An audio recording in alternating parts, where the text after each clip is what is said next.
قلعے کو فتح کر لیا, جیت لیا, جھنڈا لہرا دیا. اب اس کے بعد میرے بھائیوں فجر کی نماز ادا کی جانے لگی. غالباً عبداللہ ابن عباس رضی اللہ تعالیٰ عنہ فجر کی نماز پڑھا رہے ہیں اور صحابہ آپ کے پیچھے فجر کی نماز ادا کر رہے ہیں. جب سجدے میں جاتے ہیں عبداللہ ابن عباس کی آنکھوں سے گرنے والے آنسوؤں سے زمین تر ہو جاتی ہے, زمین بھیگ جاتی ہے. جب سلام پھیرتے ہیں تو صحابہ نے دیکھا زمین پر آنسوؤں سے زمین تر ہے, زمین بھیگ چکی ہے, زمین گیلی ہے. پوچھا ہے عبداللہ اتنا رونے کی ضرورت کیا تھی, اتنا کیوں رو رہے ہیں, وجہ کیا ہے؟ تو حضرت عبداللہ ابن عباس فرماتے ہیں جب سے میں نے نبی کے ہاتھ پر ہاتھ رکھ کر بیعت کی ہے اور جب سے میں نے نماز پڑھنا شروع کی ہے, میں بچپن سے نبی کے ساتھ نماز پڑھتا رہا, اتنا بڑا ہو گیا, جنگ جیت لی, فتح کر لی. یہ میری زندگی کی پہلی نماز فجر کی, یہ میری زندگی کی پہلی نماز فجر کی جو سورج نکلنے کے بعد میں پڑھ رہا ہوں.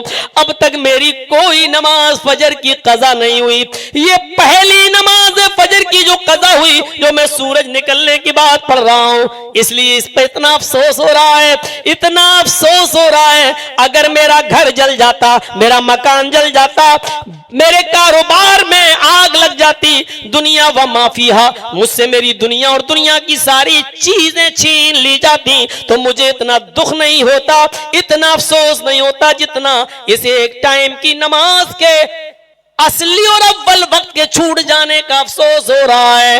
میرے بھائیوں جنگ بھی اسلامی لڑ بھی رہے ہیں تو دین کے لیے, جان بوجھ کر نہیں چھوڑی ہے, اور اس لیے چھوڑی کہ اگر جنگ لڑنے میں, اگر نماز پڑھنے میں لگ گئے تو یہ کافر جیتی ہوئی لڑائی بھی ہرا دیں گے اور قلعے پر جھنڈا لہرا دیں گے. اس لیے انہوں نے سوچا کہ پہلے قلعے پر جھنڈا لہرا دو اور اس علاقے کو فتح کر لو, اس لیے لڑے بھی اسلام کے لیے. لیکن افسوس دیکھو اتنا ہو رہا ہے, ایک وقت کی نماز وہ بھی بعد میں پڑھ لی, پھر بھی افسوس ہو رہا ہے کیونکہ وہ نماز سورج نکلنے کے بعد پڑھی ہے, اس لیے افسوس ہو رہا ہے. ہم اپنے قریبانوں میں جھانک کر دیکھیں اور غور کریں ہماری فجر کی نماز کتنی ادا ہوتی ہے اور کتنی نمازیں ایسی ہیں ہماری جو ادا ہی نہیں ہوتی ہیں. ہم جمعے جاتے ہیں اور پڑھ کے چلے آتے ہیں, جمعے کے دن بھی فجر تک کی نماز ہم سے ادا نہیں ہوتی ہے. غور کرو, ایک وقت کی نماز چھوٹی تھی وہ بھی زندگی میں, اور چھوٹی نہیں تھی وہ بھی سورج نکلنے کے بعد پڑھ لی تھی, پھر بھی افسوس, اتنا افسوس کہ آنکھوں کے آنسوؤں سے زمین تر ہو گئی, اور اس کے باوجود رو رہے ہیں کہ مجھ سے دنیا اور دنیا کی ساری چیزیں چھین لی جاتی تو مجھے اتنا دکھ نہیں ہوتا جتنا دکھ آج ہو رہا ہے. غور کریں, ایک وقت حضرت عمر فاروق کو ابو لولو نے فیروز نے نیزہ مارا, پیٹ پھٹ گیا, نماز کی حالت میں غشی آئی اور گر گئے.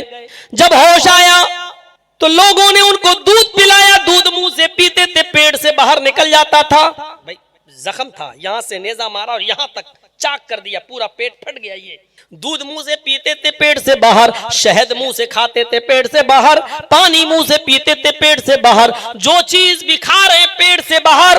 کسی نے کہا امیر المومنین فجر کی نماز آپ نے ابھی ادا نہیں کی ہے, آپ کو نیزہ مارا, بے ہوش ہو کے گر گئے. کہنے لگے کیا بات کرتے ہو, ابھی فجر کی نماز میری ادا نہیں ہوئی. کہا نہیں, پانی لاؤ. جلدی سے پانی منگایا گیا, پیٹ پہ کپڑا باندھا اور کھڑے وضو بنا کر نماز پڑھنے کھڑے ہو گئے. جب نماز پڑھ لی تو لوگوں نے کہا اس حال میں بیٹھ کر نماز کیوں نہیں پڑھی ہے. فرمایا میں نے اپنے نبی سے سنا ہے جب تک کھڑے ہو کر پڑھنے کی طاقت نہ ہو تو بیٹھ کر نہیں پڑھنا چاہیے, اور جب کھڑے ہو کر پڑھنے کی طاقت نہ ہو تو بیٹھ کے پڑھو, اور بیٹھ کے بھی پڑھنے کی طاقت نہ ہو تو لیٹ کے پڑھو, اور لیٹ کر بھی پڑھنے کی طاقت نہ ہو تو اشارے سے پڑھو. فرمایا آپ نے تو پڑھ بھی لی, لیکن اگر آپ کے انتقال کے بعد اگر کسی اور مسلمان کا پیٹ پھٹ جائے, کھانا پانی شہد دودھ سب پیٹ سے نکلنے لگے, تو اس حال میں کیا اس کو نماز پڑھنا پڑے گی یا اس حال میں اس کی اوپر سے نماز معاف ہے؟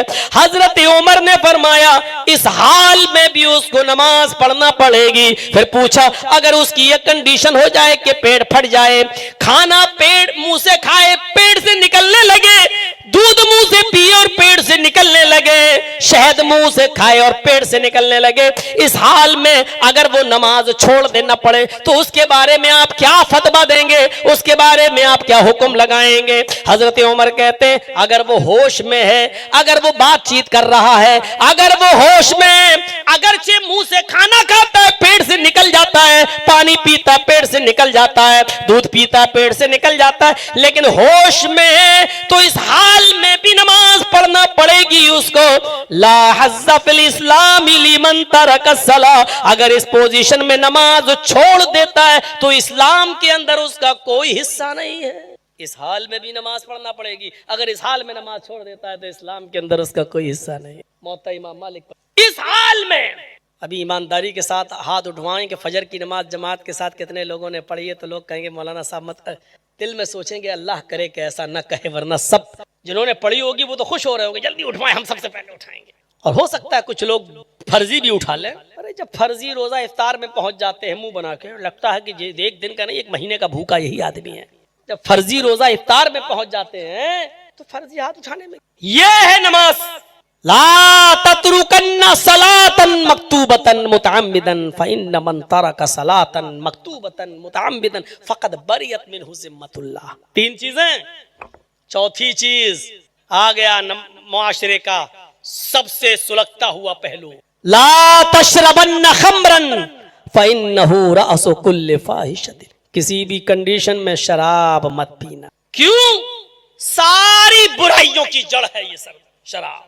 ہاں سنن نسائی اٹھاؤ، حضرت عثمان اس حدیث کے راوی ہیں، فرماتے ہیں پچھلے زمانے میں نبی اکرم صلی اللہ علیہ وسلم نے فرمایا پچھلے زمانے میں ایک عورت تھی جو بیوہ تھی، اس کا شوہر مر چکا تھا۔ سنن نسائی، راوی حضرت عثمان۔ ذرا سنیے گا، بہت دلچسپ حدیث سنانے جا رہا ہوں، شراب کا نقصان بتلا رہا ہوں کہ دیکھیے کیا ہے۔ ایک عورت تھی، اس عورت کا شوہر مر چکا تھا، اس کی جو خادمہ تھی، جو اس کی نوکرانی تھی، ملازمہ تھی، وہ جانتی تھی کہ یہ بیوہ عورت میری مالکن بدچلن ہے۔ پتی کے مرنے کے بعد یہ کچھ نوجوان لڑکوں کو تلاش کرتی رہتی ہے اور ان سے غلط کام کراتی ہے۔ اسی عورت کے زمانے میں ایک نیک انتہائی بزرگ کا مطلب بوڑھا نہیں، ایک انتہائی خوبصورت نوجوان لیکن نہایت نیک، بہت شریف اور اللہ والا نیک نوجوان، کپڑے کی بزنس کیا کرتا تھا، کپڑے کی تجارت کیا کرتا تھا، وہ اپنے سر پر کپڑے کی گٹھری لاد کر پھیری کیا کرتا تھا، گلی گلی محلے محلے کوچے کوچے جایا کرتا تھا اور اپنا کپڑا بیچا کرتا تھا۔ مالکن کی نظر اس نوجوان پر پڑ گئی اور وہ اپنی خادمہ سے کہنے لگی کہ کسی دن اس کو لے کر آؤ میرے پاس، کسی دن اس کو لاؤ میرے پاس، بہکاؤ اور کسی طریقے سے جھوٹ بول کر اس کو لے کر آؤ میرے پاس۔ بہرحال وہ خادمہ ایک دن آتی ہے اور اس نوجوان سے جو انتہائی نیک اور شریف تھا، نماز اور روزے کا پابند تھا، نیک اللہ والا تھا، اس کو بہلانے اور پھسلانے لگی اور کہنے لگی کہ ایک شخص کی گواہی کے بارے میں میری مالکن آپ سے بات کرنا چاہتی ہیں، دین کا معاملہ ہے اور دین کی بات ہے، اس لیے آپ کو میرے مالکن کے پاس چلنا ہے اور میری مالکن آپ سے دین کا کوئی مسئلہ پوچھنا چاہتی ہیں۔ کہا چلو، دین کی بات تھی تو چل دیے، کپڑے کی گٹھری لے کر چل دیے اس کے گھر۔ دروازہ اس ملازمہ نے، اس خادمہ نے دروازہ کھولا اور کہا اندر جائیے۔ یہ اندر گئے، وہ خادمہ نے یہ دروازہ بند کر دیا۔ ایک اور دروازہ تھا، اس دروازے کو کھولا، کہا اور آگے چلیے، اس دروازے کو بند کر دیا۔ پھر ایک اور دروازہ ملا، اس دروازے کے اندر گئے، تیسرا دروازہ بھی بند ہو گیا۔ کہا چوتھے دروازے کو کھولا اور جب گئے تو بہت اندر ایک عورت بیٹھی ہوئی تھی، بڑی خوبصورت تھی، حسین و جمیل تھی، لیکن بیوہ تھی۔ یہ ملازمہ، یہ نوکرانی جو تھی، یہ خادمہ، اس کو اشارہ ہوا اور یہ گھر سے باہر چلی گئی۔ اور وہ جو مالکن تھی، جو حسین و جمیل تھی، بیوہ تھی، وہ اس نوجوان لڑکے کے پاس، نیک شخص کے پاس بیٹھ جاتی ہے اور ادھر ادھر کی باتیں کرنے لگتی ہے۔ اور جب دیکھا کہ یہ کسی بھی قیمت پر بہکنے میں نہیں آ رہے ہیں، ان کے قریب نہیں ہو رہے ہیں، اس کو سمجھا رہے ہیں، تو اس عورت نے کہا اچھا ٹھیک ہے ادھر آئیے. پھر وہ ایک اور کمرے میں لے گئی تو کیا دیکھتے ہیں یہ نیک شخص, یہ اللہ والا نیک آدمی, کہ بہت ہی خوبصورت چھوٹا سا ایک بچہ اس کمرے میں موجود ہے, اور اس بچے کے پاس ایک شراب کی بوتل رکھی ہوئی ہے, اور وہیں پر ایک چھری بھی رکھی ہوئی ہے, چاقو رکھا ہوا تیز. یہ عورت وہیں پر جا کر بیٹھ جاتی ہے اور کہتی ہے کہ اب آپ ہمارے پاس آ گئے ہیں, یہاں سے بچنے کا کوئی راستہ نہیں ہے. اب یہاں 3 شرطوں میں سے تمہیں ایک شرط میری پوری کرنا ہوگی. 3 شرطوں میں سے ایک شرط میری پوری کرنا ہوگی. پہلی شرط یہ, یا تو میرے ساتھ زنا کرو, چلو آؤ ادنو منی, میرے قریب آؤ, میری عزت سے کھیلو, آؤ میرے ساتھ زنا کرو, میں خوشی خوشی اپنی باڈی اپنے جسم کی مالک آپ کو بناتی ہوں, آؤ میری جوانی کی آگ کو ٹھنڈا کرو. کہا معاذ اللہ نہیں. کہا یہ نہیں کرو گے تو دوسری شرط میری ہے کہ یہ چاقو اٹھاؤ اور اس لڑکے کو قتل کرو. سنن نسائی کی حضرت عثمان غنی اس حدیث کا راوی, چاقو اٹھاؤ اس لڑکے کو قتل کرو, خوبصورت چھوٹا سا بچہ, بالکل چھوٹا سا بھی نہیں ہوگا 10 11 12 سال کا, اس بچے کو قتل کرو. کہا معاذ اللہ بے قصور بچے کو میں کیسے قتل کر سکتا. کہا مجھ سے زنا بھی نہیں کر سکتے, اس بچے کو قتل بھی نہیں کر سکتے, تو پھر یہ شراب پیو. چلو تیسرا سب سے چھوٹا کام, شراب پی لو, اس کے بغیر راستہ نہیں ہے. زنا کر لو چلے جاؤ, نہیں کرو گے لڑکے کو قتل کرو, یہ بھی نہیں کرو گے قتل کر دو جاؤ. کہا نہیں میں نے آج تک زنا نہیں کیا. ارے کسی غیر محرم پر میں نے نظر نہیں اٹھائی اور تم زنا کی بات کرتی ہو, تو قتل کرو. میں کیوں کسی بے قصور کو قتل کروں, یہ بھی نہیں کر سکتے تو شراب پیو. جان بچانا بھی ضروری ہے. عورت پوری طریقے سے قابو پا چکی, انہوں نے سوچا کہ جان بچا لیں اور چھوٹا گناہ کر لیں. زنا بڑا جرم ہے, قتل اس سے بھی بڑا جرم ہے. ان دونوں جرموں سے کم شراب پینا جرم ضرور ہے لیکن چھوٹا جرم ہے. لیکن وہ سمجھ نہیں پائے. انہوں نے کہا ٹھیک ہے میں شراب پی لیتا ہوں. چند گھونٹ شراب پیے, اس نے کہا پوری پیو. جب پوری شراب پی لی اور تھوڑی دیر کے بعد سرور آیا اور شراب کا جب چسکا لگا تو اس عورت نے اور ان کے گلاس میں اڑیل دی. انہوں نے دوبارہ بھی پی. اس کے بعد یہ عورت ان کے پاس پہنچ گئی اور ان کے جسم سے کھیلنے لگی. اب ان کے جو اعضاء تھے دماغ کام کرنا بند کر دیا, دماغ کی نسیں مفلوج ہو گئی اور اسی شراب کے نشے میں دھت ہو کر انہوں نے اس عورت کے ساتھ زنا بھی کر لیا. جب شراب کا چسکا لگا اور شراب نے اپنا نشہ پیدا کر دیا تو شراب کے نشے میں آ کر انہوں نے اس عورت سے زنا بھی کر لیا. شراب جب تک اپنے شباب پر آئی, نشے میں آئی, نشے کے اندر ان کو لائی, تب تک انہوں نے وہ چھری اٹھائی اور عورت کے کہنے پر اس بچے کو قتل بھی کر دیا. پوری حدیث میں نے آپ کے سامنے رکھ دی.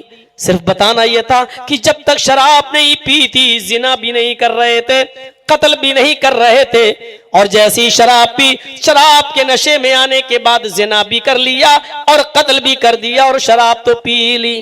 شراب سے جب تک بچے تھے تو نہ زنا کے قریب گئے نہ بچے کو قتل کیا, لیکن جب شراب کا نشہ چڑھ گیا تو بچے کو قتل بھی کر ڈالا اور منہ بھی کالا کر لیا اس عورت سے, اور شراب بھی پی لی, یعنی زنا کا بھی لطف لے لیا, شراب بھی پی لی اور بچے کو بھی قتل کر دیا. فَإِنَّهُ رَاسُ كُلِّ فَاحِشَةٍ, سچ فرمایا تھا جناب محمد رسول اللہ صلی اللہ علیہ وسلم نے کہ شراب ہرگز مت پینا, اس لیے کہ شراب تمام برائیوں کی جڑ ہے, تمام جرائم کا ارتکاب اسی شراب کی وجہ سے ہوتا ہے. شراب پینے کے بعد آدمی ماں بہن کی تمیز بھول جاتا ہے. جب شراب حرام نہیں ہوئی تھی تو ایک صحابی نے بھی شراب پی لی تھی اور شراب کے نشے میں بجائے بیوی کے اپنی بیٹی کو پکڑ لیا اور کھینچ کر کمرے میں لے جانے لگے. بیوی نے جلدی سے اپنی بیٹی کو چھڑایا اور دھکا دیا اور ان کو کمرے میں بند کر دیا. شراب کا نشہ جب اترا تو انہوں نے اپنی بیوی کو مارا. بیوی نے کہا واہ صاحب پتہ لگاؤ کہ میں نے تمہیں کیوں بند کیا کمرے میں. تم نے شراب زیادہ پی رکھی تھی. اس نے کہا تو کیا ہوا, میں کبھی زیادہ کبھی کم پی ہی لیتا ہوں. فرمایا آج تم نے اتنی پی لی تھی کہ بیوی اور بیٹی میں انتر ہی نہیں کر پائے, اور بجائے بیوی کے بیٹی کا ہاتھ پکڑ لیا. یہ سننا تھا کہ اس صحابی چیخ پڑے, اے اللہ یہ زمین پھٹ جاتی اور میں زمین کے اندر دھس جاتا, اے اللہ یہ میں کیا سن رہا ہوں. شراب کے نشے میں وہ اپنی بیٹی اور بیوی میں انتر نہیں کر پائے. لوگوں, اے نوجوانوں, شراب ماں اور باپ کا فرق بھلا دیتی ہے. شراب ماں کے سامنے گالیاں دینے پر مجبور کرتی ہے. شراب اپنی بہن اور بیٹی کے سامنے گالیاں دینے پر مجبور کرتی ہیں. شراب کے نشے میں آدمی نالی میں گر جائے تو نالی کا گٹر کا گندا پانی پیتا ہے اور اسی کو آب زمزم سمجھنے لگتا ہے, کیونکہ شراب انسان کی عقل کو خراب کر دیتی ہے, ماں بہن اور بیٹی کی تمیز کو بھلا دیتی ہے.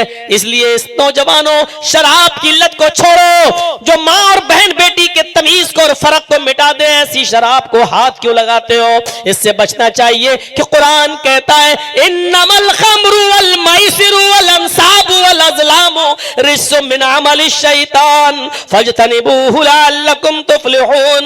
اے مسلمانوں, تمہارے اوپر شراب, تمہارے اوپر جوا, والانصاب والازلام اور بتوں کے آستانے, والازلام اور پانسے کے تیر, یہ ساری کی ساری چیزیں رجس من عمل الشیطان, شیطان کی گندگی ہے, شیطان کی غلاظت ہے, شیطان کی گندگی ہے. فاجتنبوه, ان چیزوں سے بچو, لعلکم تفلحون, تاکہ تم کامیاب رہو, تاکہ تم کامیاب ہو جاؤ, تاکہ تم جنت پا جاؤ. قرآن نے انکار کر دیا اور حرام کر دیا ہے ساری چیزوں کو. شراب, جوا اور فال کے تیر, بتوں کے نام پر چڑھائے ہوئے چڑھاوے, یہ ساری کی ساری چیزیں تمہارے لیے حرام کر دی ہیں. کیا بات. لیکن نوجوان طبقہ شراب کی لت میں مست. چلو شراب بھی ہو گیا, اتنا ہی کافی ہے شراب کے بارے میں. اور پانچویں چیز تھوڑی سی تفصیل طلب. پہلی چیز شرک مت کرنا, چاہے جلا دیے جاؤ یا قتل کر دیے جاؤ. ایک, ماں باپ کی نافرمانی مت کرنا, چاہے وہ تمہیں تمہارے گھر سے اور بیوی بچوں سے تمہیں بے دخل ہونے کو کہہ دیں, نکلنے کو کہہ دیں, نافرمانی مت کرنا. دو, فرض نماز کا صدن جان بوجھ کر مت چھوڑنا. تین, اور چوتھی چیز کبھی کسی حال میں شراب مت پینا. چار, پانچویں چیز ایاک والمعصیہ فإن بالمعصیۃ حل سخط اللہ, اللہ کی نافرمانی سے بچے رہنا, اس لیے کہ جہاں اللہ کی نافرمانی ہوتی ہے وہاں اللہ کا عذاب حلال ہو جاتا ہے. جھوٹ, چوری, غیبت, بے ایمانی, امانت میں خیانت, رشوت, سود, بے پردگی, بے حیائی, یہ سب کیا ہے؟ سب معصیت اور نافرمانی. سود کا کاروبار بڑے چرم پہ چلتا ہے, کون نہیں کر رہا ہے؟ مسئلہ پوچھتے یہ بھی سود, یہ بھی سود. مولانا صاحب کریڈٹ کارڈ بنانا کیسا ہے؟